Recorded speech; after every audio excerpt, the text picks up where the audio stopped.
Bom sábado a todos os irmãos. É um prazer estar aqui depois de alguns sábados de férias. E a mensagem que eu preparei para nós hoje, ela coincidentemente tem um pouco a ver com a lição. Quando eu vi a lição dessa semana, eu falei, nossa, vamos ampliar esse assunto então. O título do meu sermão é Respirar da Alma. Quem já é estudioso dos livros de Ellen White consegue adivinhar qual seria o tema dessa lição? Ellen White fala que respirar da alma é o quê? Alguém lembra? É oração. Então, vamos tratar desse tema hoje. Eu quero fazer um estudo com vocês hoje sobre a oração. Vamos aprofundar esse assunto. Então, só que esse estudo da oração não é como nós entrarmos num oceano infinito. O oceano a gente aprofunda e nós não conseguimos ainda desvendar tudo sobre o oceano. Da mesma forma, a oração. Quanto mais eu sou adventista já desde o nascimento, já a terceira geração de adventistas. E a oração faz parte da minha vida desde que eu nasci, né? E sempre estudei muito sobre oração. Quanto mais nós estudamos esse tema, mais nós vemos que Deus responde às nossas orações de formas diferentes e os objetivos da oração são imensos. Então vamos lá, nós devemos fazer como os discípulos. O que os discípulos fizeram? Eles falaram, Senhor, ensina-nos a orar. Será que nós sabemos orar adequadamente? Então, assim como os discípulos, hoje nós vamos estudar um pouquinho o que é a oração. Pode passar o primeiro slide. Eu trouxe algumas citações aqui para a gente dar uma estudada. Então, a primeira parte do sermão nós vamos dar uma investigada, né? O que é a oração? Eu me surpreendi, né, com algumas informações que Ellen White nos traz. Olha que lindo lá em Hebreus. Em Hebreus 10, 19 e 22 nós lemos, né? Podemos entrar no lugar santíssimo, ir diretamente ao próprio Deus, com coração sincero e fé firme. Isso aí é extraordinário, né? Lá no povo de Israel, no Antigo Testamento, quem poderia entrar no lugar santíssimo? Somente o sumo sacerdote, uma vez por ano. Agora nos é permitido entrar no trono de Deus. É um privilégio para os nossos tempos. Em Hebreus 4:16, nós lemos o seguinte: vamos ao próprio trono de Deus e permaneçamos lá. Então, nós não só podemos ir, como podemos permanecer lá no lugar santíssimo, diretamente na presença de Deus. Não é uma visita rápida, né? Não é uma oração apressada. Lá nós podemos permanecer no santuário de Deus, receber a sua misericórdia, achar graça, né? Depois eu trouxe aqui duas citações de Ellen White. Caminho a Cristo, o livro Caminho a Cristo, ele é um livro esplendoroso sobre o estudo da oração. É um livro curtinho, né? Conseguimos ler ele no final de semana. A oração não faz Deus baixar a nós, ela nos eleva a Ele. Então a oração, nós não vamos trazer Deus ao nosso mundo e controlar a Deus. Aqui ela está falando que nós somos elevados ao céu. Isso muda completamente, né? A forma como nós oramos. Nós queremos às vezes que Deus, controlar a Deus, pedir as coisas para Deus, que Deus faça a nossa vontade muitas vezes, né? Ou que Deus nos entenda, ou que Deus nos ouça, é tudo referente a nós, né? Também em Caminho a Cristo, a página 97, nós lemos que a oração constante é a união ininterrupta da alma com Deus, de modo que a vida de Deus flui para a nossa vida. Então, nós não só estamos na presença de Deus, algo de Deus vem até nós. E literalmente, nós não estamos imaginando que nós estamos lá no trono de Deus. A nossa mente está literalmente na presença de Deus no lugar santíssimo, permanecendo lá e recebendo uma vida que flui até nós. Então isso é muito, muito sério, né? É algo muito poderoso. Não é só falar palavras, é uma união, é receber algo literal. Então, orar é permitir que vida flua dentro da nossa mente. Né? A gente fala o coração, mas o nosso entendimento está na mente. Né? Quando nós oramos, nós temos que ter plena consciência disso. Nós estamos adentrando o céu, estamos na presença do Todo-Poderoso. Não estamos falando sozinhos, né? Então nós estamos em uma audiência. Já imaginaram você pedir uma audiência, por exemplo, vamos pegar uma pessoa mais importante. Hoje a pessoa mais importante do mundo é o Donald Trump. Imaginamos que nós vamos pedir uma audiência para o Trump e vamos adentrar ao seu não é palácio, né? Mas ao seu escritório. E aquilo tudo filmado, né? Tem testemunhas, é algo muito importante, poderoso, né? Com reverência. Imagine o trono de Deus. Então, pode passar mais um? Trouxe mais umas últimas referências aqui para nós darmos uma investigada melhor. Então, em Caminho a Cristo também, na página 61, fala que por meio da oração somos ligados à mente do infinito. Quer dizer que o pensamento de Deus é ligado ao nosso pensamento. É algo bem importante, né? Talvez a gente não sinta nada, a gente não sinta emoção, mas a realidade espiritual do que está acontecendo é essa, né? A presença de Deus. Ela também nos diz ali, podemos não sentir o seu toque, mas a sua mão compassiva e amorosa está sobre nós. Né? Hoje, no nosso mundo, nós vivemos muito de sentimentos. Na verdade, não é aquilo que sentimos, mas é como a nossa mente está ligada à mente do divino. Em Caminho a Cristo também, página 62, Ellen White afirma: a oração é a união da alma com Deus, para que a vida que vem de Deus flua para a nossa vida e da nossa vida saia o que para Deus? Pureza e... Estão acompanhando? Pureza e santidade fluam de volta para Deus. É isso que Deus quer que nós retribuamos, né? Com pureza e santidade. E ela completa que este mundo é um mundo com um odor fétido de maldade. Mas, em vez disso, nós podemos viver o ar puro do céu. A oração é um meio de estarmos lá no céu, de entendermos a mente de Cristo, de estarmos na presença de Cristo, de recebermos a vida de Cristo em nossa vida, na nossa mente. E por último, no maior discurso de Cristo, página 102, ela nos adverte: ao orarmos, penetramos na sala de audiência do Altíssimo e devemos ir à sua presença possuídos de santa reverência. A oração particular, ela tem que ser feita dessa forma, né? Não a oração em congregação, mas a oração particular, ela tem que ser feita com essa calma, com esse tempo disponível, sem interrupção, com essa adoração de joelhos, em silêncio, num momento mais calmo, para nós estarmos realmente em audiência com Deus.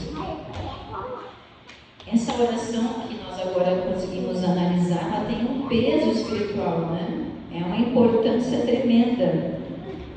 Por isso que às vezes nossa experiência com oração é muito fraca, né? Muitas vezes a gente ora, mas a gente não consegue ter um entendimento da vontade de Deus. Não conseguimos ouvir a resposta de Deus, né? Muitas vezes nós queremos repetir palavras conhecidas, controlar a Deus, pedir que Deus haja em nosso favor, né? Mas a união, a oração, ela é essa presença, esse acesso, essa união com Deus. Então agora, vamos para uma parte prática agora. Como que devemos orar?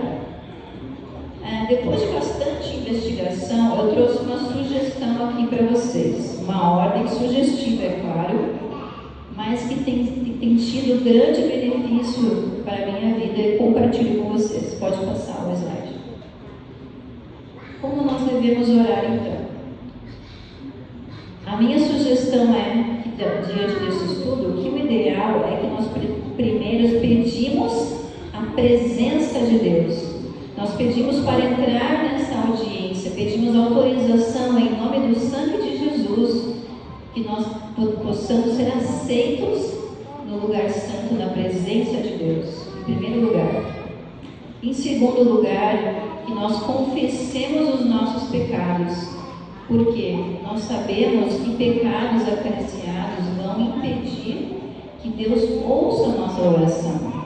Então, que ali nós entreguemos a nossa alma e confessemos os nossos pecados. Muitas vezes ao longo do dia, a gente não lembra, né? Se houve um pecado, a gente esquece das coisas que fez. Então, aí está o momento de pedir para Deus: Senhor, me mostre as minhas fraquezas, mostre-me o que eu fiz de errado, quais foram os meus erros, quais foram os meus pensamentos maus, os meus desejos maus, e pedir para o Senhor aí nos mostrar para que possamos nos reconhecer o nosso pecado, né? Então, dessa forma, a gente inicia a oração já sabendo que Deus ouvirá a nossa prece. Em terceiro lugar, nós devemos adorar a Deus meditando no caráter de Cristo. Muitas vezes a gente pode orar inclusive com a Bíblia nas mãos, né? Antes de orar, eu sugiro que vocês, uma sugestão minha, o livro Desejado de Todas as Nações, ele contém a vida de Cristo, né?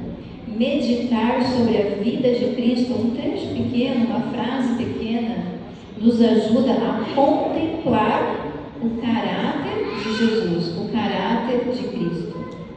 Esse é um dos passos da oração, né? Muitas vezes a gente não faz isso no nosso culto particular, só que isso é uma das coisas mais importantes da oração, porque é contemplando a Cristo, contemplando o caráter de Jesus, que nós somos transformados.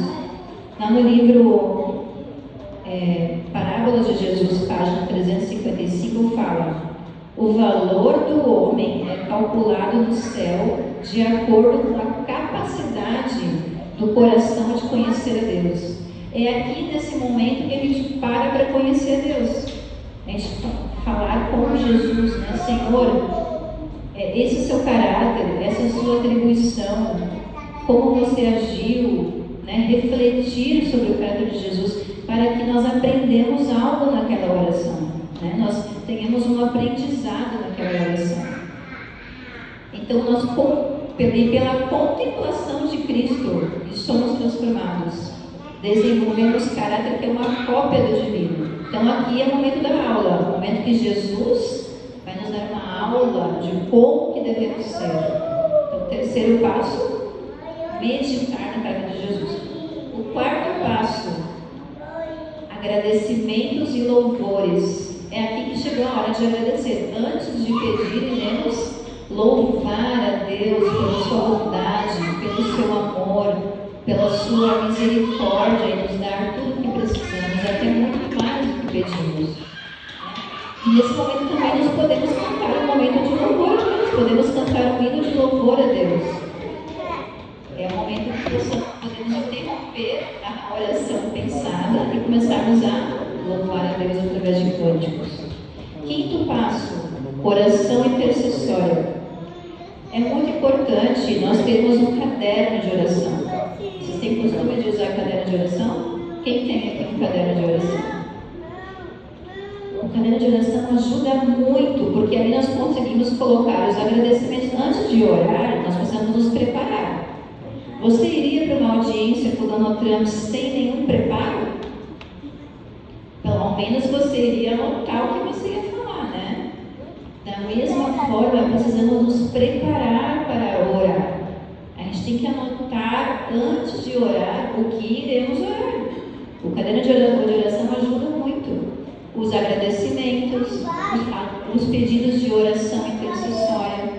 Para quem vamos orar? Nós não temos como lembrar de todos os nomes, de todas as pessoas, todos os projetos da igreja, todos os ministérios da igreja. Devemos orar pelos ministérios da igreja.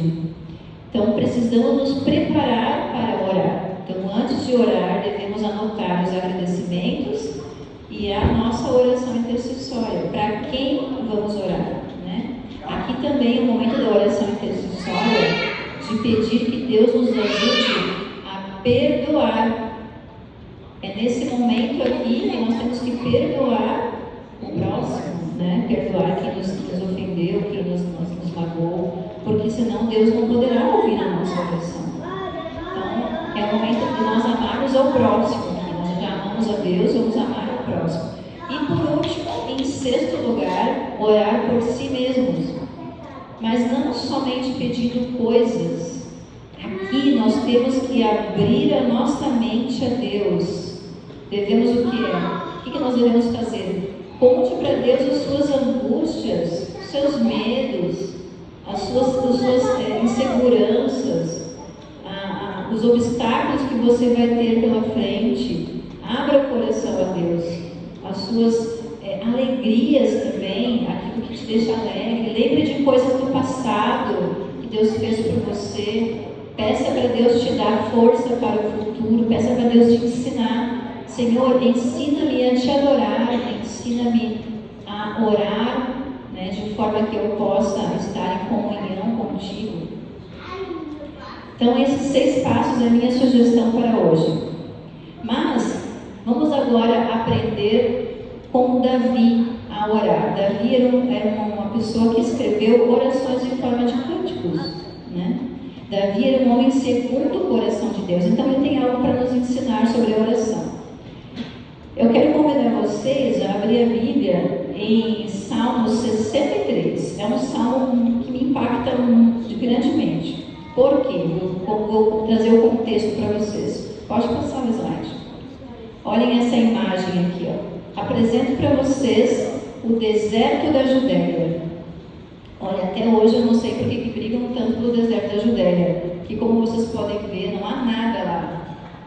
Não tem nada, não tem comida, não tem riquezas, não tem nada nesse lugar, mas até hoje brigam pelo deserto da Judéia.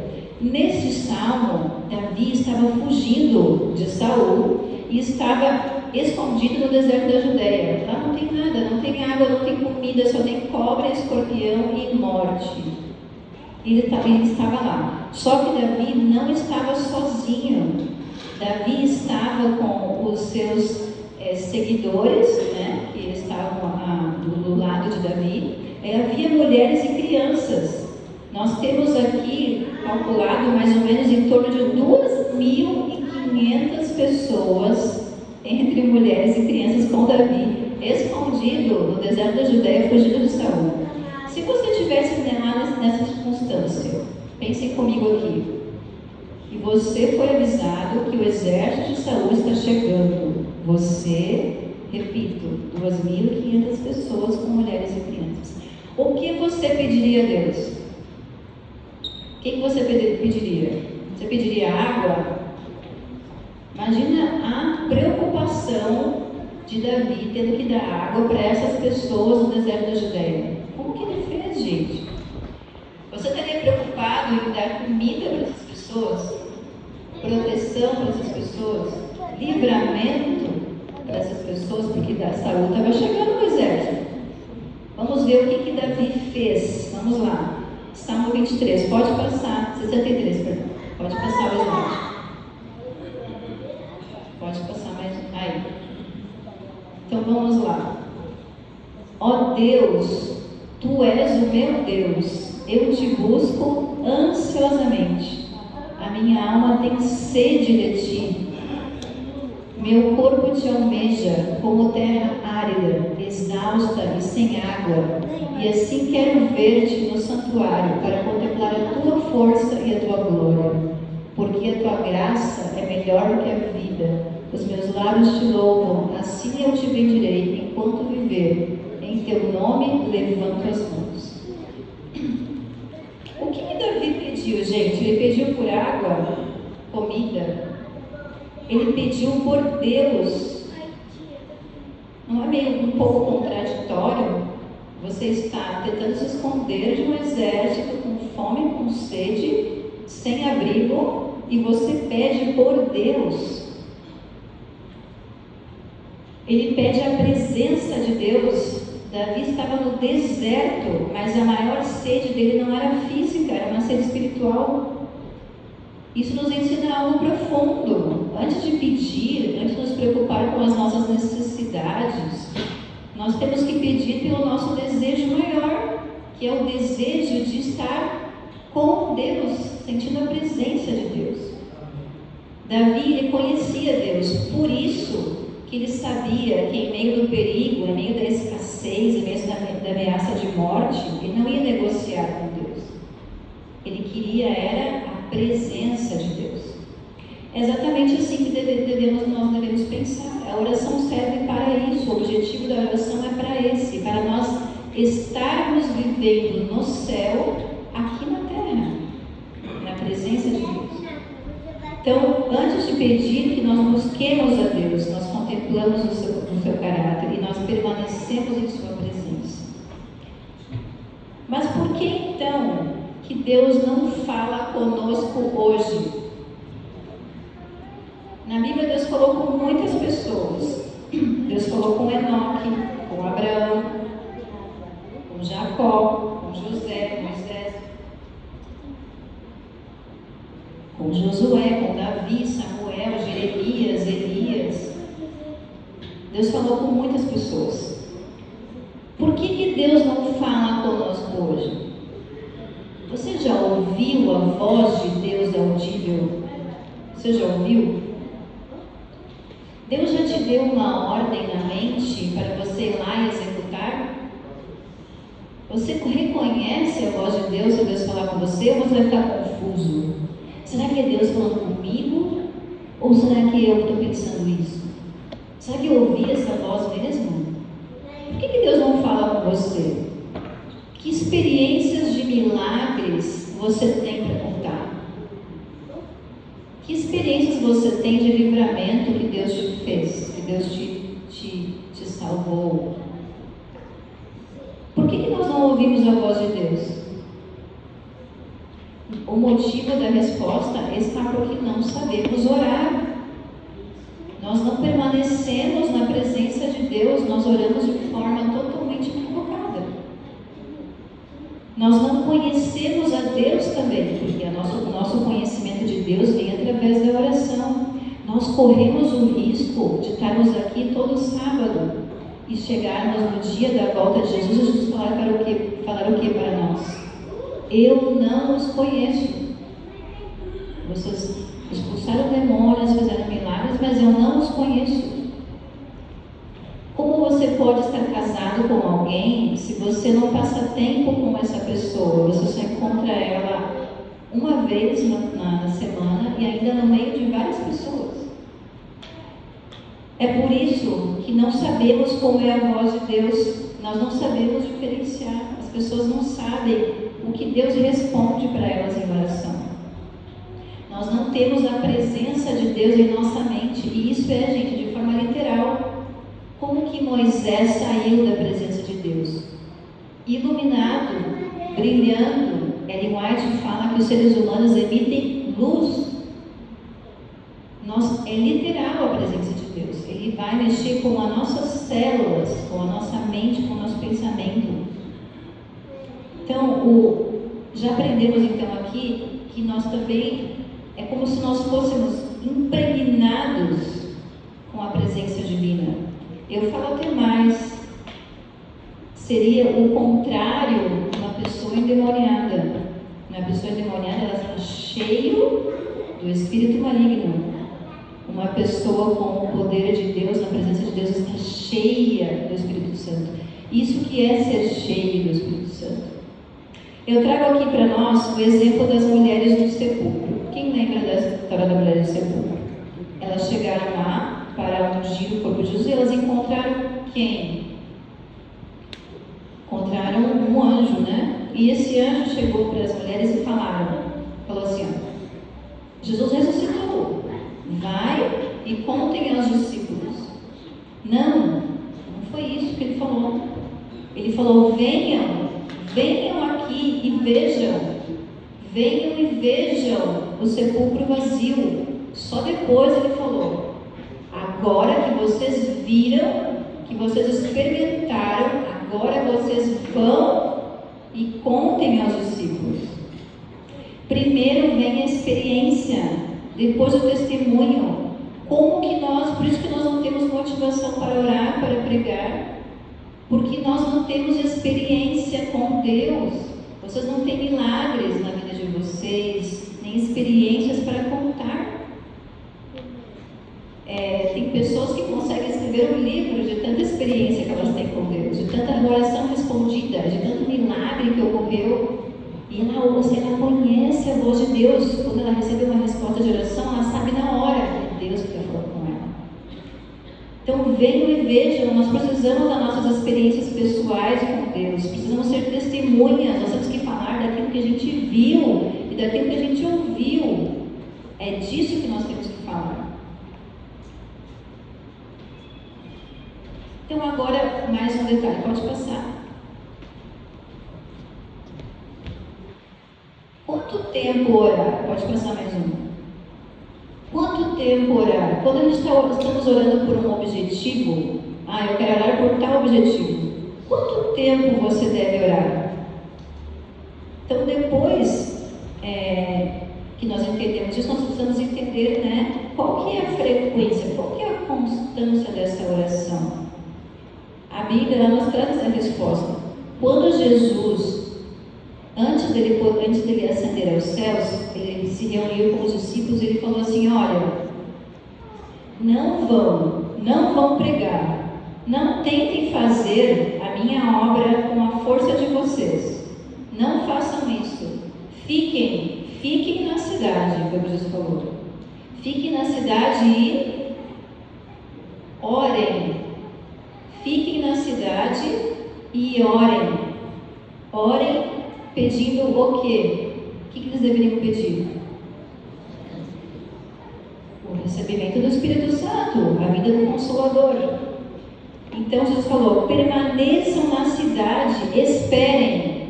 Ele não pediu para eles saírem fazendo projetos, para eles saírem fazendo evangelismo. Antes de qualquer coisa, Deus pediu para eles esperarem e orarem e pedirem pelo Espírito Santo. Eles não receberam uma data, não receberam um cronograma, eles receberam uma condição: orem até que recebam o Espírito. Então, até quando devemos orar? Quando nós devemos orar?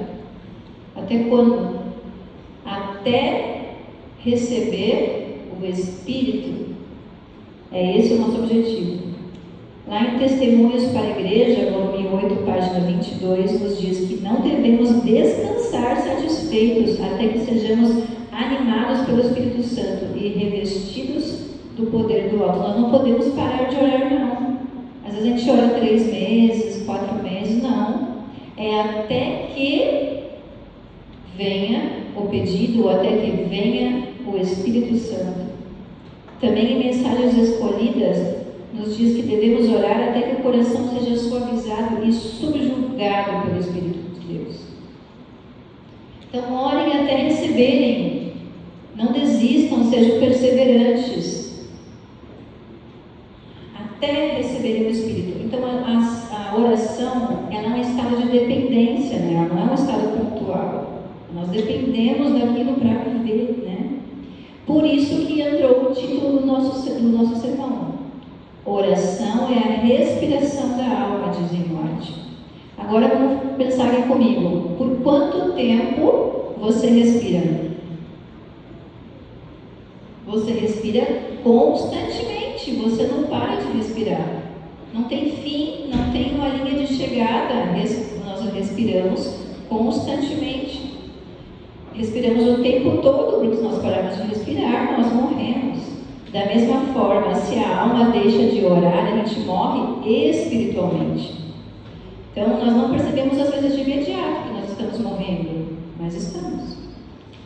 Então, Jesus entendia isso, por isso que a vida de Jesus era uma vida de oração. Jesus orava madrugadas inteiras. Jesus acordava antes do sol nascer para orar. Né? Se ele considerava a oração importante, como devemos considerar a oração? E o Espírito Santo virá se orarmos. E virá com o quê? Com poder. O Espírito Santo virá com poder. Como que os discípulos, como que foi o evangelismo com os discípulos naquela época? Como que foi? Havia batismos diariamente. Imagina nós virmos à igreja aqui e ter 5 batismos por dia, 10 batismos por dia, curas, milagres, pessoas ressuscitaram. Esse foi o poder que eles receberam do Espírito Santo. E Ellen White nos diz que nos últimos dias o mundo iria terminar com um poder maior do que o poder dos discípulos. Ou seja, o que nos espera, o nosso trabalho é maior do que o trabalho que os discípulos tiveram. Então, mais um detalhe aqui, ó. Como os discípulos oraram? Pode passar um detalhe muito, muito importante. Como os discípulos oraram? A Bíblia nos diz que os discípulos, eles oraram juntos, em comum acordo, dia a dia. Em Testemunhos para a Igreja, página 190, fala que quando o povo de Deus se reúne para a oração, grandes bênçãos são prometidas. Não devemos só, eu ensinei para vocês aqui, o culto particular, a sua oração individual, mas nós devemos orar juntos, como igreja, orar em comunhão, em união. É um estilo de vida, né? E por que esse estilo de vida é tão difícil? Por que isso é tão importante? Por que não oramos juntos? Por que nós não oramos juntos?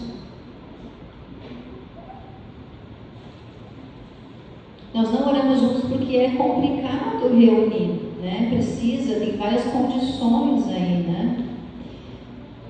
A oração, ela precisa de dependência mútua. Eu preciso depender de uma reunião, preciso depender do outro, né? Preciso estar de bem com todos. Eu preciso me colocar no governo direto com Deus para poder reunir essa igreja para orar. Muitas vezes nós precisamos atividades religiosas do que a oração, porque eu me sinto produtivo, né? Estou fazendo coisas. Então, se eu estou fazendo coisas, está tudo certo. Só que a oração, ela nos coloca em estado de espera. Muitas vezes a gente ora 1, 2, 3 meses, 4 meses. Eu trouxe queria trazer uma pequena experiência que eu estava assistindo antes de terminar o culto. Uma experiência que o pastor Pavel Goy, alguém conhece o pastor Pavel Goy? Já ouviu falar sobre o pastor Pavel Goy? É um pastor romeno, que hoje ele está nos Estados Unidos. Ele tem até 2 livros escritos pela CPB. E ele conta que ele foi pregar em Madrid uma semana de oração sobre a oração. E lá em Madrid, na Espanha. E ele não conseguiu ter batismos naquela semana de oração. Não teve repercussão. E ele ficou um pouco intrigado, apesar de ele ter muito orado, não houve repercussão naquela cidade. 13 anos depois, 13 anos depois, um pastor importante dos Estados Unidos chegou para ele e falou: você viu o que aconteceu lá em Bergamo, na Itália? Algo revolucionário está acontecendo lá, o mundo inteiro está falando disso.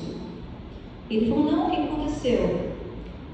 Uma senhora já idosa, de que ouviu a sua pregação lá em Madrid, porque ela estava em Madrid na época da semana de oração, ela gravou a sua semana de oração lá em Madrid.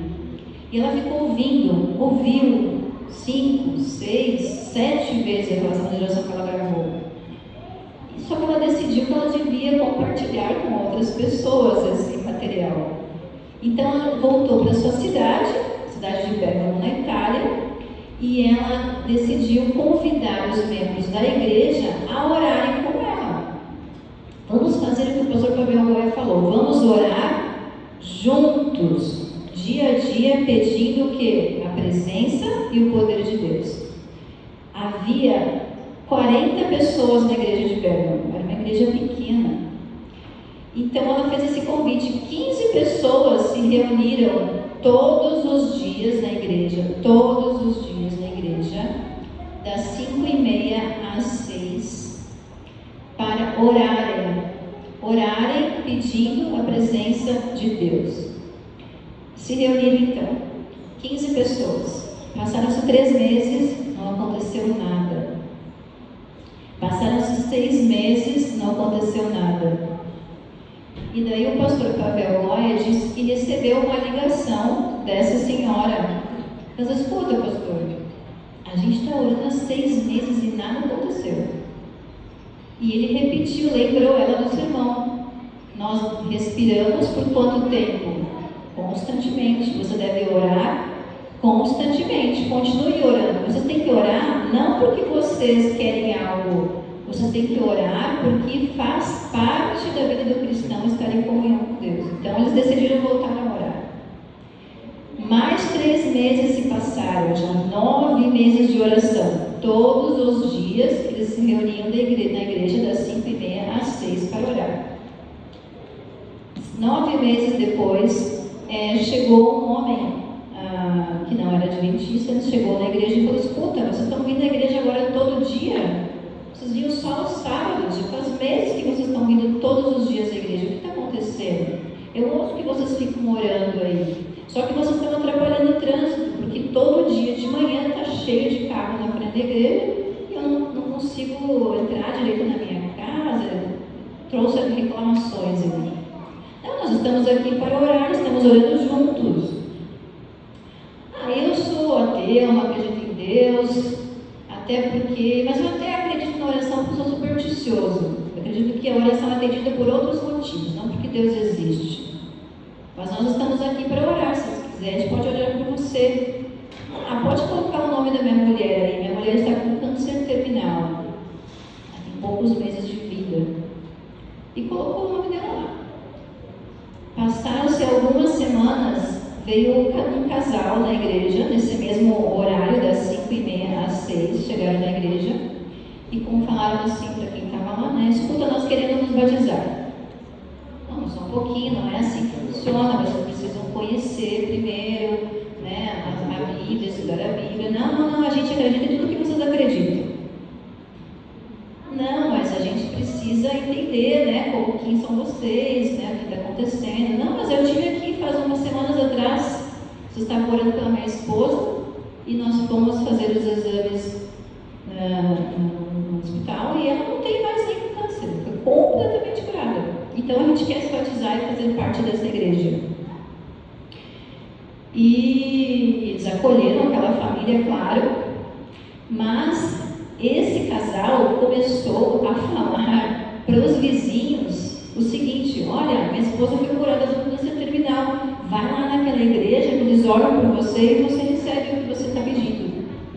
E começou a vir várias pessoas da vizinhança nesse horário das 5h30 às 6, entregar um papelzinho para eles orarem por aquelas pessoas, entregar pedidos de oração. Só que aconteceu ao ponto de fazer fila na frente da igreja nesse horário, com pessoas com pedidos de oração. E depois, testemunhos na igreja dos pedidos atendidos. Em resumo da história, essa igreja ficou cheia, repleta, lotada, e eles tiveram que abrir outras 2 igrejas de Bérgamo para poder comportar todas essas pessoas que se converteram, única e exclusivamente com o poder da oração. Então, diante de tudo isso, pode passar o slide? Eu convido vocês a orarem. Estamos abrindo um grupo de oração aqui na igreja todo dia, nesse mesmo horário, da experiência de Coríntios 7, das 5h30 às 6. Então vamos nos reunir para orar, pedir o que para Deus? o seu poder, a sua presença em nossa vida, que Ele possa nos preencher do seu Espírito. Então eu coloquei um QR Code ali do grupo. Daí quem quiser participar conosco desse grupo de oração, é só entrar no grupo. Depois a gente vai colocar lá também, se disponibilizar no grupo da igreja. Então nós vamos nos reunir nesse tempo curto, constantemente. Vamos começar na quarta-feira. Não para pedir coisas, não para falar palavras, mas para então buscar a presença de Deus e pedir o seu poder. Para encerrar então, eu gostaria de fazer uma oração diferente hoje. Uma oração na primeira pessoa. Eu vou orar aqui como se eu estivesse orando sozinha. E gostaria de orar pausadamente. E gostaria que vocês, se possível, repetirem com as suas palavras, mentalmente, o que eu estarei orando. Para orarmos individualmente, mas juntos. Uma forma diferente de oração. Então, convido a todos que nos coloquemos em pé e vamos então entrar na presença do Altíssimo e orar a Ele. Lembrando que eu vou orar e eu vou pedir para vocês repetirem mentalmente a oração em silêncio. Senhor, eu te quero mais que tudo. Faz-me sedento, Senhor, da tua presença, com fome de ouvir a tua voz. Ajuda-me, Senhor, a buscar a tua presença diariamente. Eu preciso da tua ajuda, Senhor. Senhor, eu tenho necessidades. Eu sei que tudo tu podes. Mas, Senhor, qualquer coisa que aconteça comigo não é importante.